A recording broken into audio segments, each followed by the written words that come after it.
أعوذ بالله من الشيطان الرجيم. بسم الله الرحمن الرحيم. Ada orang yang memahami bahwasanya puasa hari Senin dan hari Kamis itu satu paket. Ya Bapak Ibu, satu paket ya. Ada orang yang memahami seperti itu. Kalau hendak puasa hari Senin, makonyo hendak puasa lo hari Kamis. Seolah-olah dia satu paket. Puasa satu minggu itu Senin dan Kamis. Kok lah lapeh Senin ndak puasa, makanya Kamis maleh puasa. Seharusnya tidak begitu. Karena tiap-tiap hari itu berbeda. Memang penyebutannya puasa Senin dan Kamis. Akan tetapi tata cara pelaksanaannya tetap berdiri sendiri. Puasa Senin saja umpamanya, kemudian Kamis halangan. Atau puasa Kamis saja karena Seninnya masih halangan. Itu tidak masalah. Baik halangan itu karena wanita datang haid, atau karena sakit, atau karena safar. Laki-laki begitu juga, karena sakit atau karena safar. Karena dalam kondisi dua keadaan ini, sakit dan safar, tidak dianjurkan untuk berpuasa sunat. Hadis yang pertama, an Abi Hurairah radhiyallahu an, dari Abi Hurairah radhiyallahu an Rasulullah sallallahu alaihi wasallam qaal, dari Rasulullah sallallahu alaihi wasallam beliau bersabda, tu'radul a'malu yaumal itsnaini wal khamis. Amal-amal ibadah dilaporkan setiap hari Senin dan hari Kamis. Wa uhibbu ay yu'rada amali wa ana shaim. Dan aku ingin ketika amalku dilaporkan kepada Allah, aku sedang berpuasa. Ini rahasianya mengapa Rasulullah sallallahu alaihi wasallam senantiasa berpuasa Senin dan Kamis. Tujuannya apa? Supaya pas amal itu dilaporkan kepada Allah Subhanahu wa taala, beliau sedang berpuasa. Itu tujuannya. Sedang apa hambaku kamu tinggalkan? Allah bertanya kepada malaikat Raqib dan Atid, hambamu kami tinggalkan sedang berpuasa. Itu tujuannya. Jangan sampai nanti ada laporan, sedang apa hambaku kamu tinggalkan? Hambamu kami tinggalkan sedang bermaksiat, sedang bergunjing, sedang memfitnah, mencaci, sedang melalaikan sholat, sedang berjudi. Jangan sampai kita dilaporkan oleh malaikat Raqib dan Atid setiap hari Senin dan hari Kamis sedang bermaksiat. Walaupun Allah Subhanahu wa taala sebenarnya Maha tahu. Oleh karena itu Rasulullah sallallahu alaihi wasallam senantiasa melakukan ibadah puasa Senin dan Kamis, tujuannya pas amal itu dilaporkan kepada Allah Subhanahu wa taala, amalan mingguan, maka beliau sedang berpuasa, sedang beribadah kepada Allah Subhanahu wa taala. Karena kita tidak tahu dari pagi sampai sore itu jam berapa malaikat Raqib dan Atid melaporkan amal ibadah kita. Kita enggak tahu. Kalau puasa otomatis dari terbit fajar hingga terbenam matahari sedang beribadah. Otomatis sedang berpuasa. Coba kalau berzikir, mampukah kita berzikir setiap hari Senin dan hari Kamis dari terbit fajar sampai terbenam matahari? Rasanya enggak mungkin. Oleh karena itu, ibadah puasa inilah yang mengikat dari terbit fajar hingga terbenam matahari, sehingganya pas dilaporkan jam berapa saja kita sedang berpuasa, sedang beribadah. Hati-hatilah dengan perbuatan-perbuatan maksiat yang sudah sering kita lakukan dan yang biasa kita lakukan di hari Senin dan hari Kamis. Udah masuk waktu Isya ya? Bunyi tadi? Nah. Bapak Ibu, ini alasan mengapa Rasulullah sallallahu alaihi wasallam senantiasa puasa di hari Senin dan hari Kamis. Oleh karena itu, ini pelajaran bagi kita, berhati-hatilah dengan hari Senin dan hari Kamis. Mari kita tingkatkan amal ibadah kita, karena amal ibadah dilaporkan oleh para malaikat raqib dan atid masing-masing kita setiap hari Senin dan Kamis. Hadis yang kedua, wa an Usamah ibnu Zaid radhiyallahu anhuma, dan dari Usamah ibnu Zaid, Allah telah meridhai keduanya. Qala, beliau berkata, qultu, aku bertanya, ya Rasulullah, wahai Rasulullah sallallahu alaihi wasallam, innaka tasumu, sesungguhnya engkau berpuasa, hatta la takadu tuftiru, sampai-sampai kadang-kadang engkau tidak pernah berbuka. Engkau membiasakan puasa sampai-sampai engkau tidak pernah berbuka. Itu anggapan sahabat kepada Rasulullah sallallahu alaihi wasallam, karena Rasulullah sallallahu alaihi wasallam sering sekali berpuasa. Sehingga sahabat menilai Rasulullah sallallahu alaihi wasallam senantiasa berpuasa setiap hari sampai-sampai enggak pernah berbuka. Maksudnya tidak berpuasa di siang hari. Jadi berbuka di sini bukan berbuka di waktu maghrib, tetapi berbuka artinya tidak berpuasa di hari itu. Kemudian watuftiru hatta la takadu tasumu, kadang-kadang aku melihat engkau berbuka, maksudnya tidak berpuasa, sampai-sampai aku menyangka engkau tidak pernah berpuasa. Jadi begitulah amalan Rasulullah sallallahu alaihi wasallam. Jadi tidak ditetapkan setiap hari puasa dan setiap hari berbuka, tidak.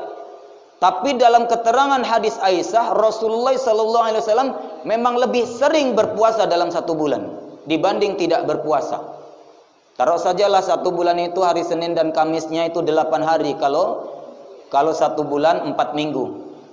8 hari ditambah ayamul bid 13, 14, 15, itu sudah berapa? 8 tambah 3, 11 hari. Kemudian ada hari-hari tertentu yang selalu dijadikan oleh Rasulullah SAW untuk momen-momen berpuasa.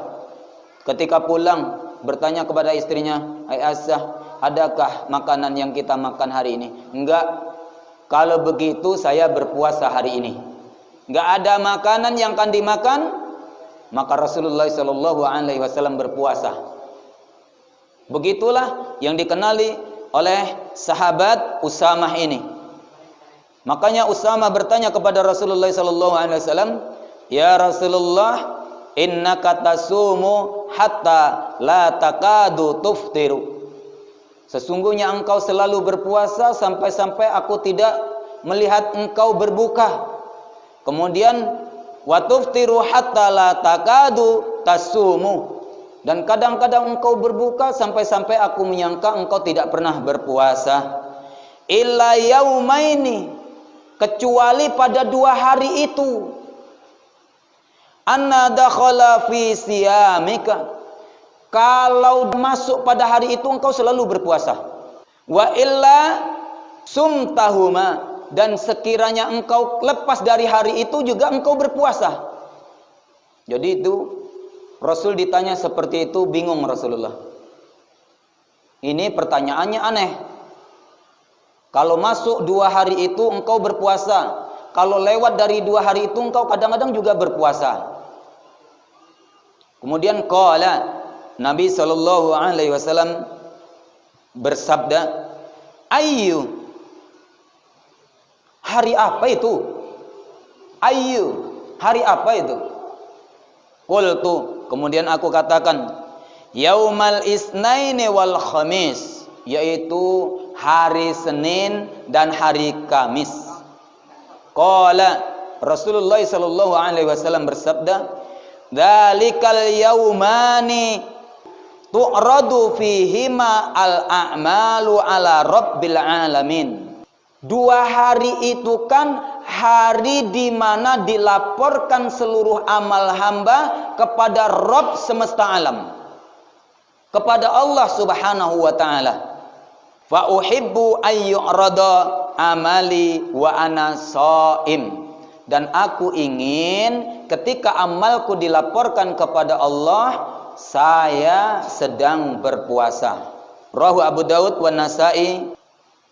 Hadis yang ketiga, sebelum kita ambil pelajaran, ada pelajaran penting. Ini agak panjang. Wa an Abi Hurairah radhiyallahu anhu qala, dan dari Abi Hurairah radhiyallahu anhu telah berkata, qala Rasulullah sallallahu alaihi wasallam, Rasulullah sallallahu alaihi wasallam telah bersabda, tu'radul a'malu fi kulli isnaini wa khamis. Amal hamba dilaporkan setiap hari Senin dan hari Kamis. Fayaghfirullahu azza wa jalla fi dzalikal yaum. Lalu Allah mengampuni dosa-dosa hambanya pada dua hari itu. Likulli imri'in la yusriku billahi syai'a. Dengan catatan hamba itu tidak mempersekutukan Allah sedikit pun. Illam ra'an kanat bainahu wa baina akhihi sakhna'u. Kecuali orang-orang yang tidak mempersekutukan Allah itu, jika dia mempunyai permusuhan yang tidak bertegur sapa kepada saudaranya. Fayaqul, maka Allah Subhanahu wa taala berfirman, utsruku hadain hatta yastaliha. Tinggalkan orang ini, tidak diampuni orang ini sampai dia berdamai. Wa fi riwayatin, dan dalam riwayat yang lain, tuftahu abwabul jannah yaumal isnaini wal khamis. Dibukakan pintu-pintu surga setiap hari Senin dan hari Kamis.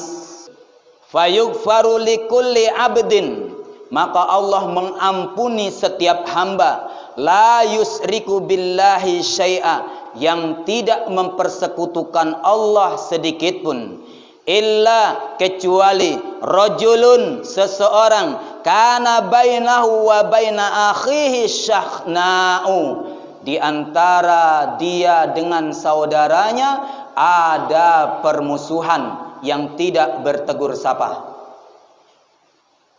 Fayaqul, maka Allah Subhanahu wa taala berfirman, angdiru hadain hatta yastaliha, angdiru hadain hatta yastaliha, angdiru hadain hatta yastaliha.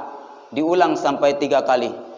Tunda dulu pengampunan orang ini sampai dia berdamai. Tunda dulu pengampunan orang ini sampai dia berdamai. Tunda dulu pengampunan orang ini sampai dia berdamai. Rawahu Muslim wa Ibnu Majah bi isnadin sahih illa annahu qala. Hadis diriwayatkan oleh Imam Muslim, Imam Ibnu Majah dengan sanad yang sahih, kecuali Imam Muslim mengatakan, innan nabiyya sallallahu alaihi wasallam, sesungguhnya Nabi sallallahu alaihi wasallam, kana yasumul isnaini wal khamis, selalu berusaha berpuasa setiap hari Senin dan Kamis. Faqila, lalu ada sahabat yang bertanya, ya Rasulullah, wahai Rasul Allah, innaka tasumul isnaini wal khamis, sesungguhnya engkau membiasakan berpuasa setiap hari Senin dan hari Kamis. Faqala, maka Rasulullah sallallahu alaihi wasallam menjawab, inna yaumal isnaini wal khamis, sesungguhnya setiap hari Senin dan hari Kamis, yaghfirullahu fihima, Allah mengampuni dosa-dosa hambanya pada kedua hari itu. Likullim muslimin, setiap orang Islam, illa muhtajirain, kecuali orang yang mempunyai permasalahan atau persengketaan. Yaqulu, Allah berfirman, da'huma hatta yastaliha, tinggalkan orang ini sampai dia berdamai. Bapak Ibu hadirin kaum muslimin, hamba Allah sedang jamaah maghrib, fa insyaallah isa rahimani wa rahimakumullah. Dari hadis-hadis yang telah kita sampaikan tentang mengapa Rasulullah SAW senantiasa berpuasa hari Senin dan hari Kamis. Yang pertama, karena beliau berharap agar amalnya dilaporkan kepada Allah, beliau sedang berpuasa. Yang kedua, pelajaran yang bisa kita ambil dari hari Senin dan hari Kamis, setiap hari Senin dan hari Kamis Allah mengampuni dosa setiap orang muslim yang tidak mempersekutukan Allah sedikit pun. Kecuali orang muslim yang tidak mempersekutukan Allah Subhanahu wa taala sedikit pun itu mempunyai permusuhan yang tidak bertegur sapa. Jadi ada dua penyebab tidak diampuni dosanya setiap muslim pada hari Senin dan hari Kamis. Padahal setiap hari Senin dan hari Kamis Allah senantiasa mengampuni dosa setiap hamba muslim yang tidak mempersekutukan Allah sedikit pun. Jadi dua penyebabnya. Satu, yang tidak diampuni oleh Allah Subhanahu wa taala adalah orang yang mempersekutukan Allah. Mengapa? Innahu may yusyrik billah faqad harramallahu 'alaihil jannah wa ma'wahun nar wa ma lidzalimina min ansar. Surat Al-Maidah ayat 72. Innahu may yusyrik billah, sesungguhnya orang-orang yang mempersekutukan Allah, faqad harramallahu 'alaihil jannah, Allah mengharamkan surga kepadanya. Diharamkan surga. Wa ma'wahun nar, dan ditetapkan masuk neraka. Wa ma lidzalimina min ansar, dan orang yang zalim itu tidak akan ditolong oleh Allah. Orang yang mempersekutukan Allah dia zalim.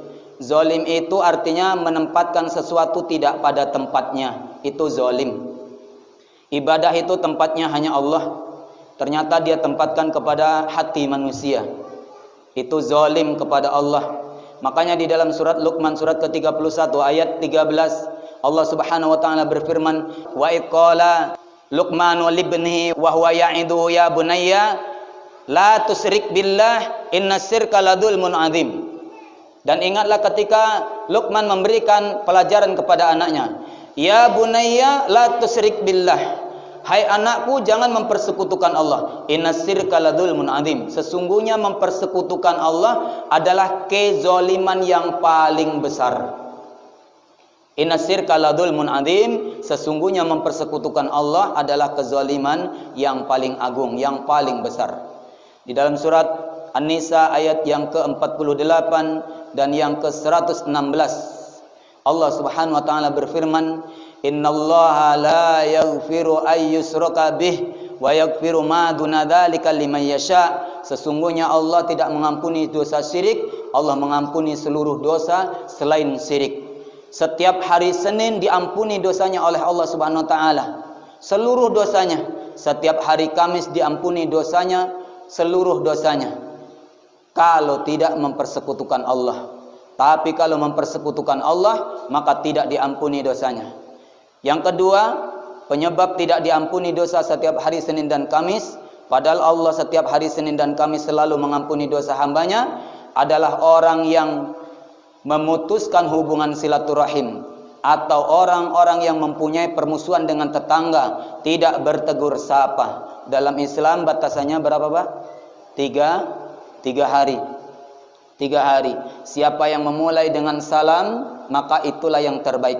Makanya dalam Islam batasannya hanya 3 hari. Mengapa 3 hari? Coba kita hitung. Kita hitung ya. Senin, Selasa, Rabu, hari keempat hari apa? Kamis.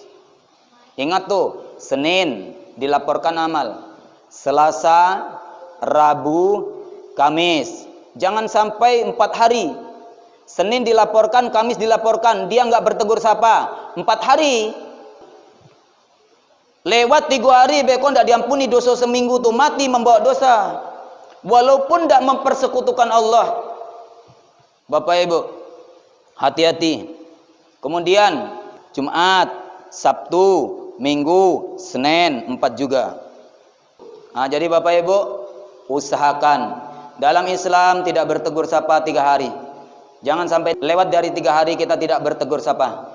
Karena penyebab dosa-dosa kita tidak diampuni oleh Allah Subhanahu wa taala walaupun kita tidak mempersekutukan Allah Subhanahu wa taala. Kemudian pelajaran selanjutnya bahwasanya setiap hari Senin dan Kamis dibukakan pintu surga. Surga dibuka setiap hari Senin dan hari Kamis.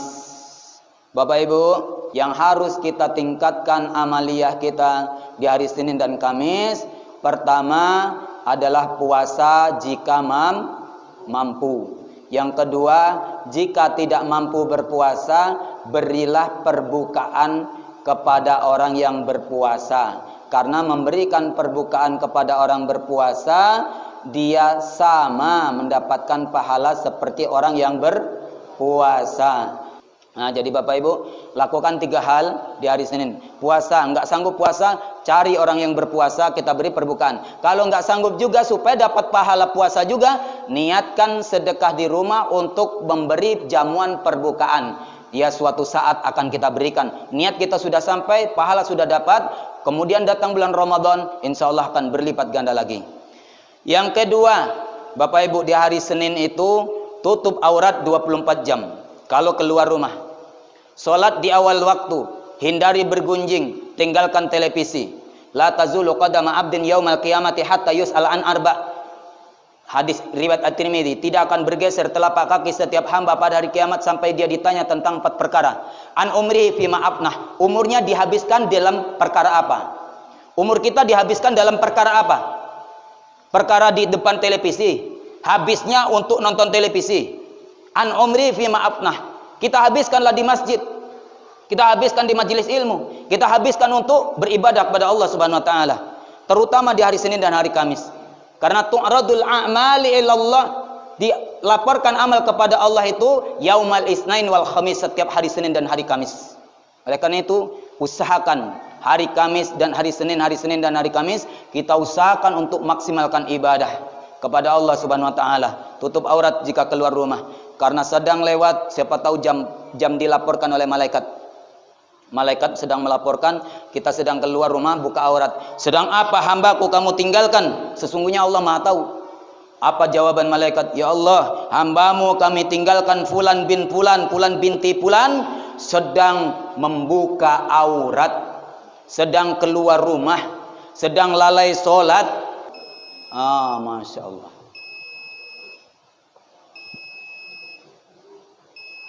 Silahkan yang mau bertanya.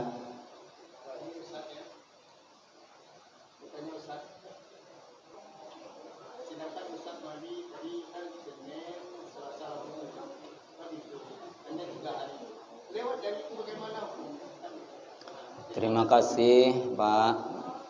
Bapak Ibu, ini pertanyaannya, kalau lewat dari 3 hari tidak bertegur sapa gimana? Berdosa setiap detik, setiap menit, setiap waktu, karena melanggar daripada keputusan atau ketetapan Rasulullah sallallahu alaihi wasallam. Kita disuruh oleh Allah Subhanahu wa taala, ya ayyuhalladzina amanu atii'allah wa atii'ur rasul wa ulil amri minkum, An-Nisa 59. May yuti'ir rasul faqad ata Allah, siapa mentaati Rasul sungguh mentaati Allah, An-Nisa 80. Qul in kuntum tuhibbunallaha fattabi'uni, jika kamu mencintai Allah ikuti aku. Itu surat Ali Imran 31. Laqad kana lakum fi Rasulillahi uswatun hasanah. Surat Al-Ahzab ayat 21. Nabi itu ada teladan yang baik. Nabi kita sudah menetapkan, dan bahkan di dalam surat Al-Hasyr ayat 7. Wa ma atakumur rasul fakhudhuhu wa ma nahakum anhu fantahu. Apa yang diberikan oleh Rasul ambil, dan apa yang dilarang tinggalkan. Dalam hadis Bukhari disebutkan ma nahaitukum anhu fajtanibuhu wa ma amartukum bihi fa'tu minhu mastata'tum. Apa yang aku larang bagimu tinggalkan, apa yang aku perintahkan kerjakan sesuai dengan kemampuanmu. Sementara Allah Subhanahu wa taala telah berfirman, ya ayyuhalladzina amanu atiullaha wa atiur rasul wa ulil amri minkum. Hai orang beriman, taati Allah, taati Rasul, taati pemimpin-pemimpin di antaramu. Jadi dua pertanyaan ini sekaligus dijawab oleh satu ayat ini. Pertama, taati Allah, taati Rasul. Rasul sudah memberikan batasan maksimal 3 hari. Taatilah Rasul. Gak boleh lebih. Lewat dari itu berarti bukan dimaafkan lagi, tapi itu berdosa di hadapan Allah Subhanahu wa taala. Karena melanggar Allah dan Rasulnya. Melanggar Allah ayat surat An-Nisa 59. Melanggar Rasul seperti yang disampaikan oleh Rasul, manahaitukum anhu tadi. Kemudian yang kedua, tentang seorang istri tidak taat kepada suami dari segi sikap, perbuatan dan perkataan. Seperti memanggil wa'ang. Itu ada ayat yang tadi, satu ayat tadi, atiullah wa ati Rasul wa ulil amri minkum. Taati suamimu, taati pemimpinmu. Begitulah Bapak Ibu kedudukan seorang suami. Maka dari segi sikap, perkataan dan perbuatan tidak boleh yang lebih tinggi. Nadanya baik, bahasanya baik ucapan yang tadi itu. Wa'ang itulah kasar. Jadi Bapak Ibu mari kita junjunglah suami kita. Mentaati suami kita dalam rangka mentaati Allah dan Rasulnya. Seorang suami ini Bapak Ibu ibaratnya surga nerakanya sang istri. Makanya suami punya kewajiban, ya ayyuhalladzina amanu qu anfusakum wa ahlikum nara. Kemudian ar-rijalu qawwamuna 'alan nisa. Laki-laki ini pemimpin bagi perempuan. Di situ mempunyai kekuasaan. Kalau dia nuzus, Pak, durhaka namanya, membangkang. Pertama diamkan, kedua pukul, ketiga pisah ranjang, keempat panggil walinya. Kalau hukum Islam tidak kenal istilah seperti HAM. Yang di atas tetap berkuasa, Bapak Ibu, dan itu dibenarkan oleh syariat. Itu apabila wanita nuzus. Karena laki-laki ini kalau tidak bertanggung jawab, Pak, sampai ke akhirat. Iya. Itulah hukum kita, hukum negara. Kita menyetujuinya, tetapi dalam batasan-batasan tertentu. Oleh karena itu dalam Islam syariat itu harus ditegakkan. Pukul boleh saja. Kan seperti anak muru auladakum bisolati wa hum abna'u sab'in sinin. Perintahkan anakmu untuk sholat ketika umur 7. Fadribuhum 'alaiha wa hum abna'u asrin. Pukul anak-anakmu jika tidak sholat ketika umur 10 tahun. Ada 3 tingkatannya. Pukul yang tidak menyakitkan. Pukul istri jangan muka, Pak. Dalam Islam tidak boleh. Tidak boleh wanita dipukul, ditampar mukanya. Pukullah yang tidak mematikan. Begitu juga mukul dengan anak. Pukulan ada 3, pukulan yang ringan, pukulan mendidik. Kalau bisa saja dengan mata melotot sudah berhenti dia, tidak usah dipukul. Itulah pukulan dengan sikap. Kemudian pukul dengan lisan. Umpamanya dibentak dengan sedikit dia sudah takut. Maka tingkatan kedua. Tingkatan yang ketiga boleh dipukul, tetapi pukulannya dalam rangka memberikan pelajaran, bukan menyakitkan. Kalau menyakitkan dalam Islam pun tidak boleh. Istri umpamanya pukul, bagaimana cara mukulnya? Kurangi piti balanjo, pukul tuh, Pak. Pukul dari segi mentalnya. Jadi Bapak Ibu mungkin ada cara yang lain.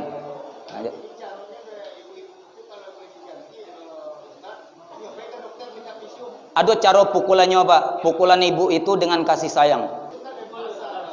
Makanya Bapak Ibu bawalah anak dan istri ke masjid selama tidak menimbulkan fitnah dan selama ada mahram. Istri ini kalau ada mahram boleh ke masjid. Boleh ke masjid, kemudian kalau ibunya ke masjid bawa suaminya supaya sama-sama mengaji, sama-sama belajar. Jangan main lapor-lapor saja. Kalau dipukul model koko alon berhak dilaporkan ke ibu, berarti tambah 2 kali lipat durhakanya. Suami di penjara, dipermalukan, berarti ibu 2, 3 kali 4 dosanya di sisi Allah Subhanahu wa taala. Yang penting bagi kita adalah di hadapan Allah, di hadapan manusia ini akan kita tinggalkan.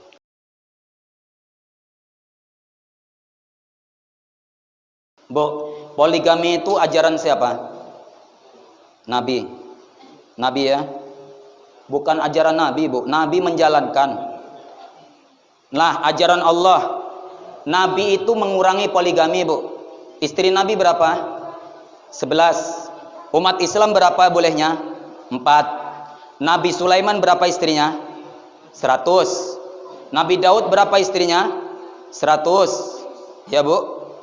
Ya, nabi-nabi yang lain istrinya banyak. Nabi Muhammad mengurangi poligami, dan poligami ini menjalankan syariat Allah.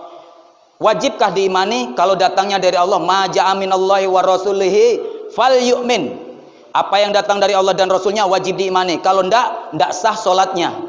Kalau ndak diimani satu saja huruf Al-Quran, fankihu ma tabalakum minan nisa, nikahilah wanita mana saja yang kamu sukai. Langsung Allah sebutkan poligami. Masna 2. Masna langsung Allah katakan 2. Wasulasa 3. Waruba'a 4. Allah katakan poligami.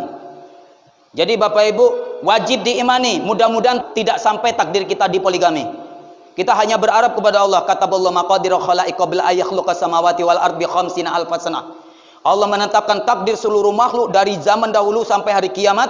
Itu sudah ditetapkan 50.000 tahun sebelum Allah menciptakan langit dan bumi. Kalau takdirnya sudah dipoligami, pasti akan dipoligami. Kalau takdirnya tidak dipoligami, dia tidak akan dipoligami. Maka jangan tidak sampai beriman dengan ayat poligami. Kalau satu ayat saja, satu huruf saja diingkari Al-Quran ini, batal iman seluruhnya, tidak ada gunanya sholat. Nah, jadi Bapak Ibu wajib diimani. Itu yang pertama. Ibu, bapak, suami ini jatahnya 4. Mau diambil tidak diambil itu urusan takdir. Kalau dia umpamanya ibu yang menghalangi, suami seharusnya bisa, tapi ibu menghalangi, takdir suami ini dapat anak dari istri pertama, anak istri kedua, anak istri ketiga, anak istri keempat. Anaknya ternyata 12, masing-masingnya 4. Takdirnya dia akan berlomba-lomba berbanyak-banyak. Rasul bangga dengan banyaknya umat di akhirat kelak yang masuk surga. Takdirnya dia punya anak 12, dan 12 akan melahirkan 12 10 tahun ke depan, dan akan memenuhi dunia ini dengan orang Islam yang soleh. Akhirnya berjuta generasi di belakang istri yang ketiga tadi soleh masuk surga. Harusnya berjuta-juta dia masuk surga, ternyata diputus semua silaturahim itu oleh ibu.